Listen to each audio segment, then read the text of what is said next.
नमस्कार, love infinite channel में आप सभी का एक बार फिर से बहुत बहुत स्वागत है। न्यू सब्सक्राइबर है तो भी आपका बहुत बहुत स्वागत है। वीडियोस देखते जाइए, समझते जाइए ट्विन फ्लेम जर्नी को। और सवाल ले लेते हैं आज मलाड ब्लॉक जयश्री भोसले का। इन्होंने पूछा है रीबर्थ क्या है मैम, इस पर तो ज़रूर वीडियो बनाइए। तो जयश्री जी, आपका इंतज़ार हुआ ख़त्म। रीबर्थ क्या चीज़ है? रीबर्थ यानी कि इसी शब्द से आप समझते होंगे कि दोबारा जन्म। रीबर्थ होगा, लेकिन फिर पेन क्यों, अगर ऐसा भी आप कहते हैं तो नहीं, ऐसा नहीं हो सकता कि रीबर्थ हो और पेन ना हो। अब आप देखते हैं कि जैसे भी बच्चे का बर्थ होता है तो वो पेन में तो रोता है, तो उसी तरह से वो फर्स्ट पेन हमने झेला, वो फर्स्ट बर्थ हुआ हमारा। तो सेकंड बर्थ कब होगा, यानी कि रीबर्थ, जीते जी कैसा। तो ये समझ लीजिए कि नो पेन नो गेन, सुना है ना आपने। तो पेन से डरना नहीं है, the dark night of the soul से गुजरना तो पड़ेगा ही। And what is the dark night of the soul, इस पे भी मैंने वीडियो बनाया हुआ है। The dark night of the soul is the beginnings of a journey back home to yourself. मतलब कि आप अपने आप में वापस आ जाते हैं कि क्या मैं हूँ क्या। Where you are guided by the wisdom and lightness of your soul.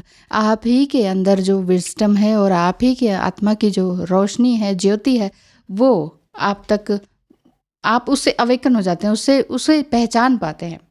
यानी कि कोकून जैसी लाइफ टाइम या हर्मिट मोड में जब आप आते हैं तब ओल्ड कंडीशनिंग और ये सब पुरानी लेयर्स उतरती चली जाती हैं। यानी कि बिलीव सिस्टम, BS जिसे बोलते हैं, बिलीव सिस्टम चेंज होता चला जाता है।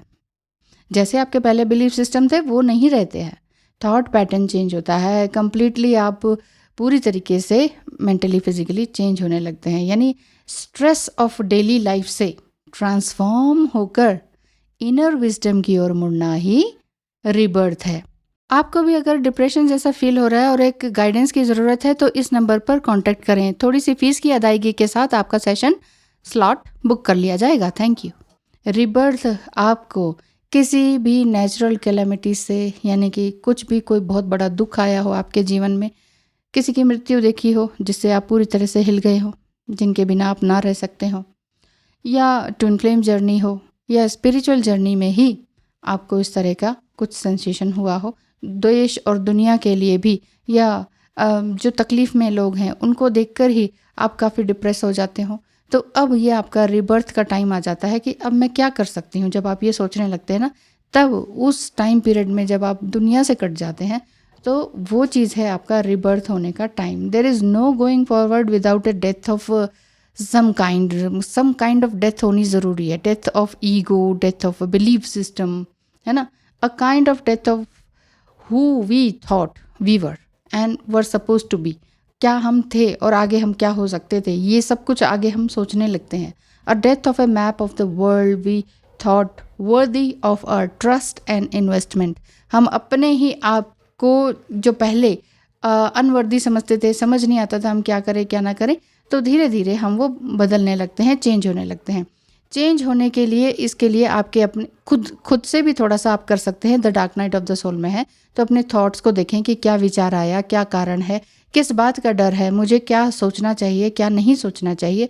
और दूसरा चीज़ है कि अपने इमोशंस पे ध्यान दें कि मैं कैसी सोल हूँ, क्या ये सही कर रही हूँ, क्या ये इतने इमोशंस में डूबकर कई दिन मैंने बिता दिए तो क्या एक ही इमोशन पे टिके रहना ठीक है कि नहीं, इमोशन से बाहर निकलना ठीक है कि नहीं।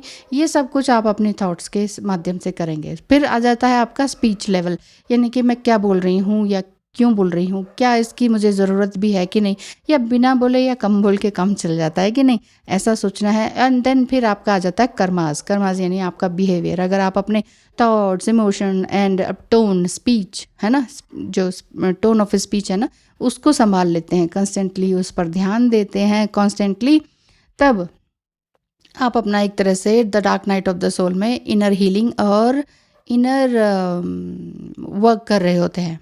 ठीक है, अब आप किसी के लिए भी मेंटल चेजिंग नहीं कर रहे होते। मान लीजिए आप कहें कि नहीं, हम तो ट्विन फ्लेम जर्नी में भी नहीं है, फिर भी हमारे साथ ऐसा हो रहा है, तो इसका मतलब आप मेंटल चेजिंग किस चीज़ की कर रहे हैं कि आगे फ्यूचर में क्या होगा, अब क्या होगा मेरा, आगे क्या होने वाला है, अगले साल क्या होगा, अगले महीने क्या होगा, खाने का क्या होगा, रोटी का क्या होगा, कपड़े का क्या होगा। अगर इतनी ज़्यादा समस्या है तो भी सोचने की ज़रूरत नहीं है, क्योंकि भगवान ने आपको बॉटम ऑफ द लाइफ दिखा दिया है। अब इससे आगे बढ़ने का ही टाइम है। तो ये है आपका रिबर्थ टाइम। अगर आप इस dark night of the soul से गुजर रहे हैं, बहुत डिप्रेस्ड हैं, तकलीफ़ में हैं, तो फिर योगा, मेडिटेशन, जर्नल राइटिंग और अपने थॉट्स को वॉच करना बिल्कुल भी मत भूलिए। जो भी मैं वीडियो में बता रही हूँ उसे फॉर ग्रांटेड मत लीजिए, क्योंकि ये सब मेरे एक्सपीरियंसेस हैं जिनको मैं घुमा फिरा कर और पॉइंट्स वाइज लाकर हर बार हर वीडियो में अच्छी तरीके से बताती हूँ। प्लीज़ प्लीज़ प्लीज़ इन सब चीज़ों को पूरी अच्छी तरीके से नोट कीजिए और फॉलो कीजिए। यही मेरी गाइडेंस है। Thank you so much, all the best. आप सब हमेशा खुश रहें और हेल्दी रहें। धन्यवाद।